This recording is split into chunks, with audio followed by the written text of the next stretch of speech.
Alright guys, welcome back to the channel. Good evening to everyone. I hope your day is going well. As usual, back again to let you guys know what's currently happening with our players, and right now it seems like there might be a good number of our players who are looking to move from their current club into a better club, in search of greener pasture. And for one, Kelechi Iheanacho is now a subject of serious interest from uh, Greeks, powerhouse Panathinaikos. They've now reportedly entered into the race with into conversations with Sevilla, for the possibility of signing Kelechi Iheanacho. Of course, Kelechi moved to the Spanish Giants in the summer as a free agent, and then hasn't really lived up to expectation. From the club's perspective, they've not really got the money. They've not really got the value for money that they expended on him. So right now, they are looking to, allow this man go. And Panathinaikos have expressed some really huge interest in signing him, and then bringing him their to their club in Greece. But aside from Panathinaikos, there's also some strong link right now from England. The likes of Watford, Wolverhampton Wanderers, and Ipswich Town have also shown interest in signing Kelechi Iheanacho. So far this season, Kelechi has netted just 3 goals in 11 appearances across all competition for Sevilla.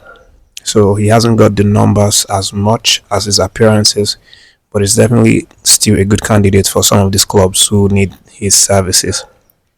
But we'll see how it goes for the 28 years old in the nearest future. And then also we have the likes of Bruno Onyemaechi, whose case is very, very serious. It's even more advanced right now than Kelechi Iheanacho, because based on the report, he has now traveled to Greece, where he hopes to complete a medical within the next 24 hours to sign for Olympiacos, who are the current UEFA Europa Conference League champions. So apparently Olympiacos have intensified their interest. I don't know if I talked about it before, but they had shown prior interest in Bruno Onyemaechi, and in the last few hours we saw that they reached an advanced negotiation with Boavista, which is the current club of the young man. So they now want to invite him to do medical in Greece, and if everything checks well, he's going to sign a long-term contract that's going to see him stay up until around 2029. But more updates on that one later on. Make sure to subscribe if you like these kinds of updates. And then we also have the likes of Wilfred Ndidi, who is a subject of transfer interest now from Atletico Madrid, who have entered the race to sign the Leicester City midfielder. Although this is still far off from being negotiated, but it's something that Atletico Madrid have started, because they've contacted Leicester City. But the stumbling block right now is that Leicester City boss Ruud van Nistelrooy doesn't want to sell Ndidi. He sees Ndidi as part of his plan, long-term plan for Leicester City, and given the fact that the club has suffered in recent times without Wilfred Ndidi, because he is currently recovering from an injury and he's missed their last 4 or 5 games, and those games didn't go to their favor because they were missing a very, very important man in their midfield, and Nistelrooy is reluctant about allowing Ndidi go. But we'll see what happens. There is nothing that money cannot do. In football, we've seen that these days. So it depends on the bidding power from Atletico Madrid. We'll see what happens. Maybe Ndidi gets to move towards the dying minutes of this January transfer window. But moving beyond that update, guys, let me update you about Bassey and what is recently now come out to say. Uh, you know, as part of his defense for why footballers should earn a lot of money, or why should ballers deserve to earn as much as they do. Because a lot of times people criticize, the industry, and ask questions like, why do they even get paid all this money that they're paid? Uh, you know, so for Calvin Bassey, he actually did an interview recently, and then he was talking about, you know, how he spends his salary, his weekly wages. He talks about, the fact that coming from Africa, just like himself, that he doesn't know for other cultures, but for people from Africa, they tend to shoulder the responsibilities of their families.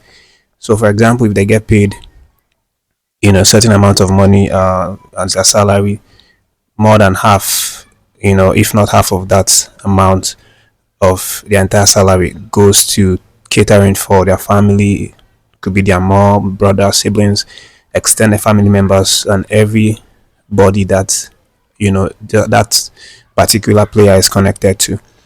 So this is what the man has said, and in his words, he said, "When I look at my wage, half isn't mine. Half is like for my mom, my brothers, who I've got to look after. I can't speak for every other culture, but with the African culture, we are all about taking care of our families, and I have to do the same. I have to think of my family back home and what I can do to help them out. So as mad as it sounds, £2,000 or £3,000 a week can make a difference when looking after more people. That's when looking after my people. That's why I feel like, as players, we always want more, not necessarily for ourselves or to live a flashy life, but because we have people we look out for, and that is a very important factor." So this is basically what he has now said, you know. And then, guys, to the last gist, Coach Eric Shaw is set to make his first official appearance to represent the Super Eagles of Nigeria in the draw, forthcoming CAF draw for the 2025 African Cup of Nations. Actually, that draw is coming on the 27th, which will be from next week, early next week. So, Coach Eric Shaw will be one of the Team Nigerian contingencies to go and represent the Super Eagles. And a lot is going to happen. But the most important thing is that we are going to know the teams that will be playing in the same group as Nigeria. And, contingencies from other countries who are participating will also be coming for that show. But about the draw, there seems to be something that would work in our favor. The fact that uh, it is said that the highest ranking countries in the FIFA world ranking will not play against each other, in the group stages. So that means that the pot that the Super Eagles will be put in will not be in the same pot as the likes of Morocco, who are host country, Senegal, and all the other countries who are top ranking countries. And Nigeria is one of the highest ranking African countries. I think one of six of them. So we will very likely get an easier opponent when that draw comes out, from 27. But then this event also enables Coach Eric Shell and then other Nigerian representative to observe the facilities in Morocco, the stadium, the hotel, the infrastructure, and its suitability for the 2025 African Cup of Nations, which is going to start from December. But those are the update, guys. Thanks for watching. Leave your reaction for any of the stories, and subscribe to the channel if you're finding Nigeria Food TV for the first time. Stay tuned for more stories.